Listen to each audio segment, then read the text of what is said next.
What if the answer to one of the biggest mysteries in America right now isn't hidden in the Arizona desert, but buried inside a Bitcoin wallet? More than 4 months, no arrest, no suspect named publicly, and now a bombshell theory from one of the most credible cybersecurity firms on the planet is turning this entire investigation upside down.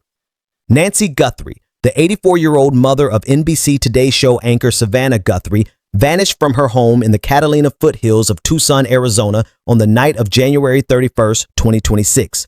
And what started as a missing persons case has now officially been upgraded to a homicide investigation.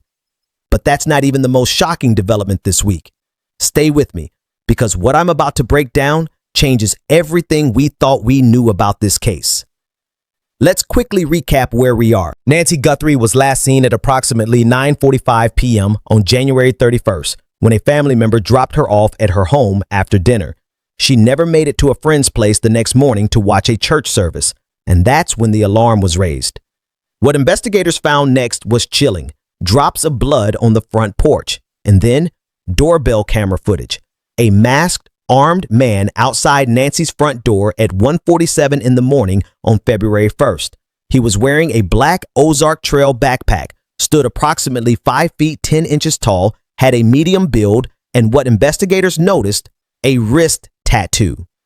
That image went around the world, and yet, more than 130 days later, that man has never been publicly identified. In the weeks that followed, the FBI and Pima County Sheriff's Department launched a massive investigation. 2 raids were conducted, one in Rio Rico near the Mexican border, one just miles from Nancy's house. Both came up empty.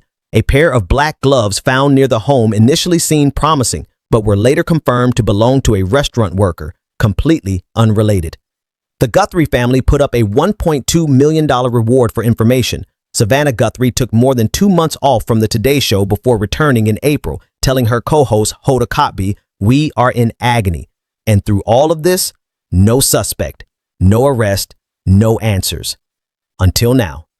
On June 9th, 2026, the Pima County Sheriff's Department made it official. This is no longer a missing persons investigation. Nancy Guthrie's case has been formally upgraded to a homicide investigation. Let that sink in. More than 4 months after she vanished, authorities have now made the grim determination that they believe Nancy Guthrie is dead. This is a devastating but significant step because it changes the entire direction of how law enforcement pursues this case going forward. Sheriff Chris Nanos has been under intense public pressure for months. Critics have questioned whether local authorities have properly coordinated with the FBI, whether enough searching has been done, whether the right leads are being followed. When asked about the criticism, Nanos called it, and I'm paraphrasing here, white noise. He's maintained that the FBI has been involved from day one and continues to be involved every single day.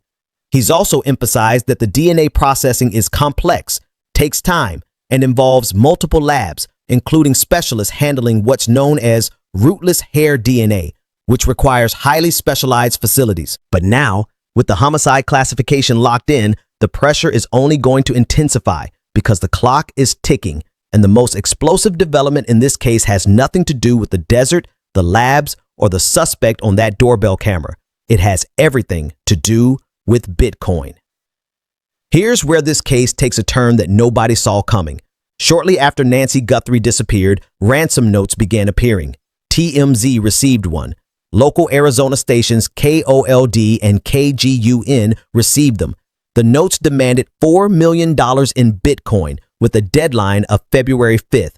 Then, a second note raised the demand to $6 million with a final deadline of February 9th at 5 p.m. local time. The Guthrie family released a video statement. Savannah Guthrie and her siblings said, "We received your message and we understand. We will pay." They also asked for proof of life, concerned that in the age of AI, anything could be fabricated. On February 10th, blockchain data showed a small transaction, roughly 0.0022 Bitcoin, valued at about $152, sent to the wallet address listed in the ransom note. Who sent it? Still unclear. Law enforcement never officially confirmed the ransom notes were authentic. But here's where it gets truly jaw-dropping. CertiK, one of the most respected and credible blockchain security firms in the world, valued at $2 billion and backed by investors like Tiger Global, Coinbase, and Insight Partners, has now officially classified Nancy Guthrie's abduction as a proxy wrench attack. So what exactly is a wrench attack?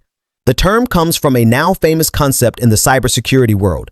Instead of trying to hack into someone's digital crypto wallet using code, criminals use physical force. They threaten, kidnap, or harm a loved one to force the actual crypto owner to hand over their wallet access. It's brutal, it's simple, and it's becoming increasingly common. In CertiK's official 2026 wrench attack report, they listed the Nancy Guthrie case by name. Their exact designation: the 84-year-old mother of journalist Savannah Guthrie was kidnapped as part of a $6 million Bitcoin ransom demand, illustrating the documented trend of proxy target selection. Let me break that down. Proxy target selection means they didn't go after the person with the crypto. They went after someone close to them. Nancy wasn't targeted because of her own wealth. She was targeted to get to Savannah. And CertiK doesn't make statements like this lightly. Their entire business reputation, built on $296 million in funding, depends on accuracy. They do not classify cases without seeing solid evidence. When CertiK's designation went public, it immediately caught the attention of Jennifer Coffindaffer, a former FBI special agent who has been publicly analyzing the Nancy Guthrie case for months. Coffindaffer called this development the biggest public break in Nancy's case. She posted on X, "CertiK, arguably the leading crypto security company in the world, has designated Nancy's abduction as a wrench attack by proxy. This is a huge breakthrough. Times have changed, and how these networks operate is new to law enforcement."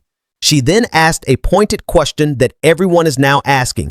Does CertiK have knowledge as to whether Savannah has a Bitcoin account? Think about what that question implies.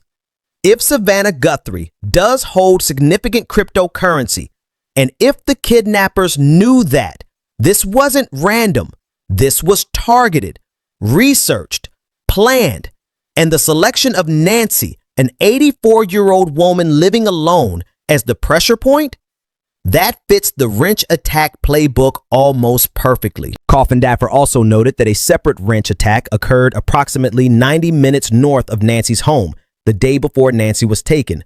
She says she's been tracking that connection since early March.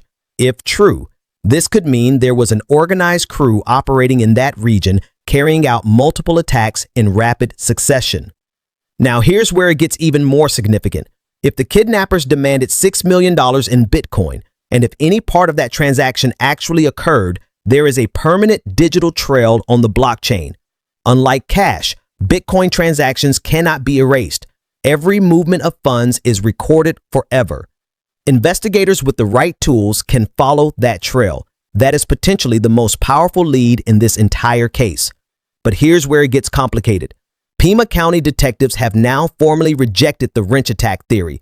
Local investigators say they do not believe this is a crypto-motivated kidnapping, and that rejection has only made Coffindaffer push harder.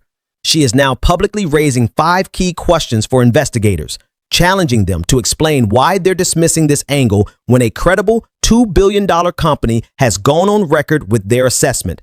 Her argument is simple. If law enforcement doesn't know who took Nancy, then a wrench attack by proxy cannot be ruled out, and dismissing it prematurely could mean critical investigative paths go unexplored. This is not just a debate between experts. This is potentially the difference between solving this case and letting it go cold. Meanwhile, CertiK's own data shows that wrench attacks are surging globally.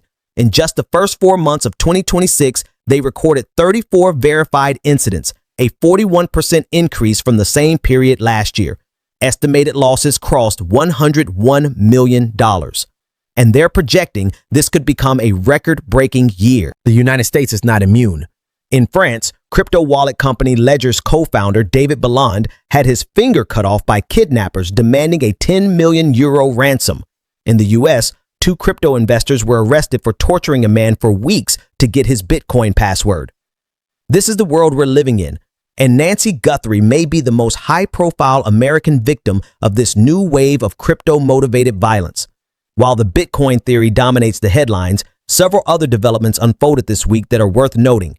In Mexico, a volunteer search group called Buscando Corazones Nogales received an anonymous tip that Nancy may be buried in an unmarked grave near the Mariposa area, west of Nogales, close to the Arizona border. They searched the location. They found nothing. The Pima County Sheriff's Department confirmed they had not been contacted by Mexican authorities about the tip. It was a devastating non-result, but it was also a reminder of how desperate the public is for answers in this case. Also this week, a YouTuber named Alexander Zabel Jr. was arrested outside Nancy's Tucson home after neighbors complained. He had been live streaming in the area and was charged with resisting arrest and public nuisance.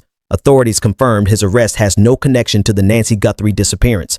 This was actually his second arrest in the same week near the property. And separately, the Pima County Sheriff's Department issued a wanted alert for a 40-year-old woman named Coral Michelle Smith, wanted in connection with a kidnapping and aggravated assault that took place 7 miles from Nancy's home on May 29th. Investigators say they do not currently believe there's a link to the Nancy Guthrie case, partly because the suspect on Nancy's doorbell camera had a wrist tattoo and Smith has none on her wrist.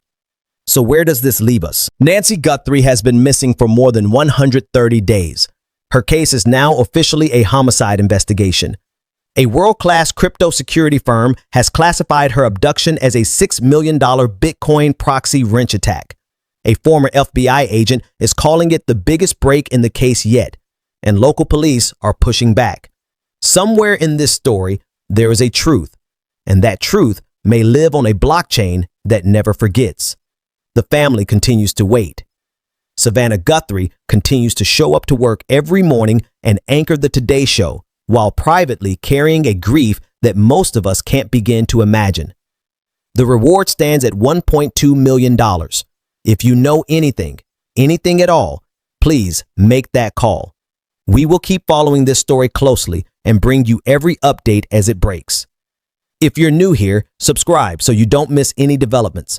This case is far from over, and I believe the answer is closer than anyone realizes.